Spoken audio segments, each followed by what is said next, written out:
नमस्कार, सारा टाइम्स में आपका स्वागत है। आइए नजर डालते हैं आज की मुख्य खबर पर। कल से क्या क्या काम शुरू होगा, किसको मिलेगी घर से बाहर निकलने की छूट। उत्तर प्रदेश में सोमवार से सरकारी दफ्तरों में कामकाज शुरू हो जाएगा।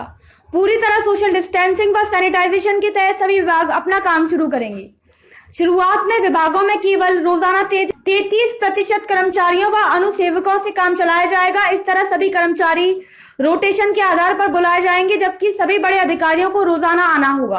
पुलिस विभाग के अन्य विभागाध्यक्ष भी अपने कार्यालय खोलेंगे। उत्तर प्रदेश पुलिस आवास निगम ने पहले ही इसके लिए आदेश जारी कर रखा है। केंद्र सरकार के निर्देश के तहत मुख्यमंत्री योगी आदित्यनाथ ने कुछ और जरूरी सेवाओं को सोमवार से आरंभ करने को कहा है। कोरोना संक्रमण से बचाव के लिए सभी तरह की सतर्कता बरती जाएगी। अब प्रदेश सरकार के मंत्री भी विधिवत अपने कार्यालय में बैठ सामान्य कामकाज शुरू करेंगे और कोरोना के खिलाफ अभियान को अपने अपने विभाग के हिसाब से मॉनिटरिंग करेंगे। हालांकि मंत्रियों ने ऑफिस आने का काम पहले से ही शुरू कर दिया। समूह गा तक की भर्ती प्रक्रिया शुरू हो गई। सबसे पहले सम्मानित अगर अधीनस्थ सेवा सामान्य चयन परीक्षा का रिजल्ट घोषित होगा। उत्तर प्रदेश अधीनस्थ सेवा के 672 पदों की भर्ती परीक्षा प्रारंभिक परीक्षा 30 सितंबर और 1 अक्टूबर 2019 को कराई थी। इसमें पास होने वाले मुख्य परीक्षा में शामिल होंगे। विश्वविद्यालय में शुरू होगा कामकाज। सोमवार से प्रदेश के विश्वविद्यालय और महाविद्यालय में कार्यालय खुल जाएंगे। विश्वविद्यालय में कुलपति के अलावा कुल सचिव, परीक्षा व वित्त नियंत्रक के कार्यालय में काम शुरू हो जाएगा। विश्वविद्यालय के संकायाध्यक्ष व विभागाध्यक्ष भी अपने कार्यालय खोल सकते। इसी महाविद्यालय में प्राचार्यों के कार्यालय खुल जाएंगे। सभी जिला आबकारी रजिस्ट्री दफ्तर और जिला पंचायत अधिकारी कार्यालय खुलेंगे। नगर निगम तो खुलेंगे, लेकिन पब्लिक से जुड़ा कोई काम नहीं होगा। माध्यमिक के स्कूलों में व्हाट्सएप वर्चुअल क्लास शुरू होगी।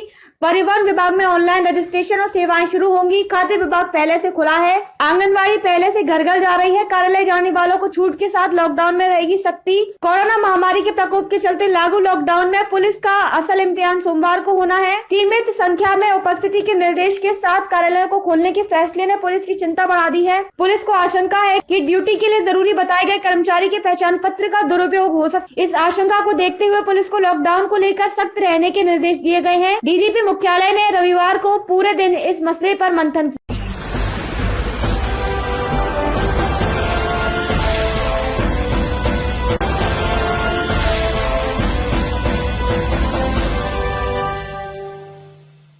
नमस्कार, सारा टाइम्स में आपका स्वागत है। आइए नजर डालते हैं आज की मुख्य खबर पर। देवबंद दारुल उलूम की जानिब से मुसलमानों के लिए रमजान की रोज़ो तरावी की नमाज, जुमे की नमाज के बारे में तफसील से फतवा जारी किया गया है। फतवा विभाग के मुताबिक तमाम मुसलमान बाकायदगी से रोज़ों का एहतमाम करेंगे। जिन मस्जिदों में 5 लोगों को नमाज की इजाजत है, वहाँ पर कानून का पालन करते हुए नमाज और तरावी अदा की जाएगी और बाकी लोग रमजान के दरमियान अपने घरों में रहकर ही नमाज और तरावी अदा करेंगे। लॉकडाउन का पूरी तरह से पालन किया जाएगा। ईद की नमाज के लिए बाद में मुनासिब वक्त पर ऐलान करने की बात कही गई है। फैशन खान ताबिश। खबरों का सिलसिला यहीं समाप्त हुआ। धन्यवाद।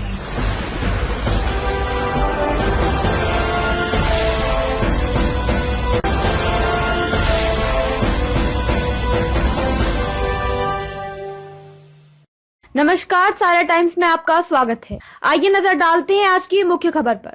समाजवादी पार्टी के राष्ट्रीय अध्यक्ष एवं पूर्व मुख्यमंत्री श्री अखिलेश यादव ने कहा कि लॉकडाउन होने से पूर्व प्रदेश में पठन पाठन का कार्य स्थगित है। स्कूल कॉलेज बंद है। समाज का प्रत्येक वर्ग कोरोना से निपटने में जुटा हुआ है। जो भी चिकित्सीय और सरकारी दिशा निर्देश है, उसका पालन करना सुनिश्चित किया गया है। इस अवधि में राज्य के लाखों वित्त विहीन शिक्षक भी घर में बैठकर लॉकडाउन के नियमों का पालन कर रहे हैं। उनके सामने भी आजीविका का संकट। वित्त विहीन शिक्षक वर्ग के वेतन भुगतान की राज्य सरकार ने अभी तक कोई व्यवस्था नहीं की है। वित्त विहीन शिक्षकों का एक एक दिन चुनौतीपूर्ण हो गया है। इनके परिवार के भरण पोषण का संकट आ गया है। यह भी ज्ञातव्य है कि उत्तर प्रदेश की शिक्षा व्यवस्था का यह पूरा वर्ग ईमानदारी मेहनत से शिक्षा के क्षेत्र में निष्ठापूर्ण कार्यरत है। समाजवादी पार्टी की मांग है कि वित्त विहीन शिक्षकों को राहत पैकेज दिया जाना चाहिए, जो कि बहुत आवश्यक है। उनको समय से वेतन भी मिलना चाहिए।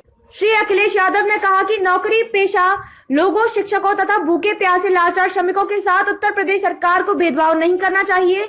उनके प्रति सरकार को मानवीय संवेदना का परिचय देते हुए न्याय करना चाहिए। खबरों का सिलसिला यहीं समाप्त हुआ।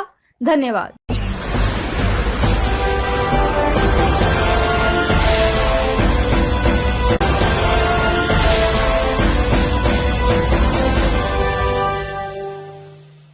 नमस्कार, सारा टाइम्स में आपका स्वागत है। आइए नजर डालते हैं आज की मुख्य खबर पर। दुखद सूचना, योगी आदित्यनाथ जी के पिताजी श्री आनंद सिंह बिष्ट जी का निधन।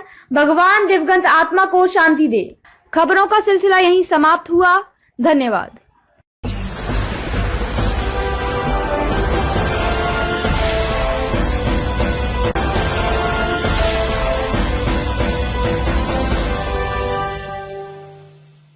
नमस्कार, सारा टाइम्स में आपका स्वागत है। आइए नजर डालते हैं आज की मुख्य खबर पर। दिल्ली वासियों को 20 अप्रैल से लॉकडाउन की शर्तों में नहीं मिलेगी छूट। कल से दिल्ली में लॉकडाउन की शर्तों में ढिलाई देने को लेकर मुख्यमंत्री अरविंद केजरीवाल ने कहा कि फिलहाल हमें थोड़ा संयम बरतने की जरूरत है। दिल्ली देश की राजधानी है और यहाँ काफी ज्यादा कोरोना के केसेस हैं।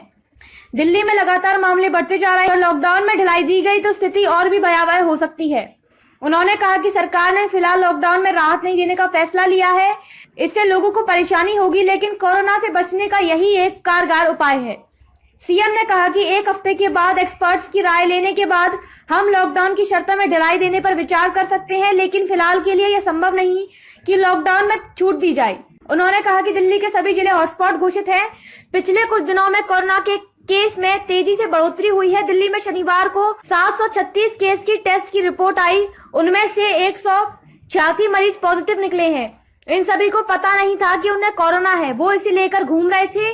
उन्होंने कहा कि मैंने आज आदेश दिए हैं कि जो फूड सेंटर में आते हैं उनकी रैपिड टेस्ट कराई जाए और सभी खाना बांटने वालों की रैपिड टेस्ट हो। आज की डेट में 70 कंटेनमेंट जोन बन गए हैं। जहां पर लोगों ने लॉकडाउन का पालन किया, वहां कोरोना के मामले नहीं आए हैं।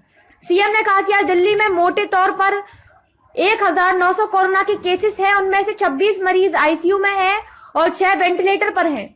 उन्होंने कहा कि लॉकडाउन का फैसला नहीं लिया गया होता तो हमारा हाल भी दूसरे देशों की तरह ही होता। जो लोग बाहर से आए हैं वो कोरोना लेकर आए। मरकज के अंदर जो हुआ उसकी सबसे बड़ी मार दिल्ली पर पड़ी। इन्हीं सब बातों को ध्यान में रखकर हमने सोचा कि लॉकडाउन की शर्तों में कोई ढिलाई नहीं दी जाएगी। उन्होंने कहा कि दिल्ली में स्थिति काफी संवेदनशील है। कई ऐसे पॉजिटिव केस सामने आए हैं जिनमें कोरोना के लक्षण दिखाई नहीं दे रहे। केजरीवाल ने कहा कि आज दिल्ली में देश की 2% जनसंख्या है, लेकिन देश के 12% कोरोना के मामले दिल्ली में है। देश में कोरोना की सबसे बड़ी लड़ाई दिल्ली लड़ रहा है। लॉकडाउन के कारण बहुत से लोगों को परेशानी हो रही है। मैं भी ढिलाई देना चाहता हूं, लेकिन ढिलाई दे दी तो हालत और खराब हो सकती है। इसलिए हमने फैसला किया है कि फिलहाल लॉकडाउन की शर्तों में कोई ढिलाई नहीं दी जाएगी। एक हफ्ते बाद दोबारा इस पर फैसला लिया जाएगा। खबरों का सिलसिला यहीं समाप्त हुआ। धन्यवाद।